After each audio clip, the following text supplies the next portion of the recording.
ফিরলাম বিরতির পর। সিবিআই চার্জশিটে যে অভিষেক ব্যানার্জির নাম এসছে, সাংসদ অভিষেক ব্যানার্জির নাম যে বলা হয়েছে, সেখানে কোনো জনৈক বলে কোনো কথা নেই। যার নাম তিনি সাংসদ অভিষেক ব্যানার্জি, কাগজেই তো আছে লিপস অ্যান্ড বাউন্স সে সুজয় কৃষ্ণ ভদ্রের কথা। এবার তার চেক পাওয়ার অভিষেক ব্যানার্জির নামে, এটা তো পরিষ্কার। উনি সঞ্জয় বোসকে দিয়ে চিঠি না করিয়ে সরাসরি যদি ক্ষমতা থাকে তাহলে সিবিআই কে চিঠি করুন, এমনটাই বিস্ফোরক বক্তব্য বাংলার বিরোধী দলনেতা শুভেন্দু অধিকারীর। এ তো ভাইপো, আবার কি ওটা জনৈক কি আছে? সিবিআই এরও কাজ নেই, তো স্পেসিফিকই তো একবারে, এটা তো পরিষ্কার, সবাই জানে। কাকু তো ওর কাগজে আছে তো। আপনার তো লিপস অ্যান্ড বাউন্সের সিও তো সুজয় কৃষ্ণ ভদ্র, আর তার তো চেক পাওয়ার অভিষেক ব্যানার্জির নামে আছে, তো পরিষ্কার আছে।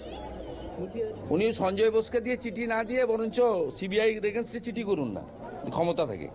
বলছি, আজকে মহুয়া মিত্র বলেছে মানিক ভট্টাচার্যকে রঘু ডাকাতের সঙ্গে তুলনা করেছে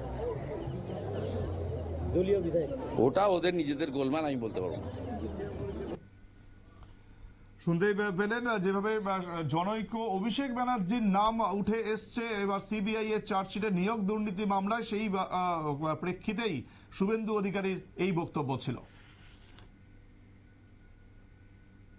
সময় আরো একটি বিরতির, সঙ্গে থাকুন।